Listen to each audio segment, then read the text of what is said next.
తర్వాత ముందు ఆ పిల్ల ఊరు పేరు చెప్పు.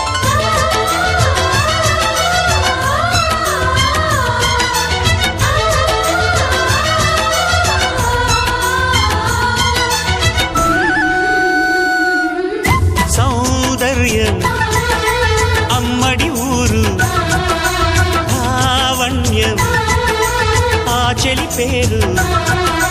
కూర్చుని ఉంటే చూసే గుండెలు ఊగాలి, ఇతను కదిలిందంటే సాగే కాలం ఆగాలి. ఆ నవ్వుకు నేనే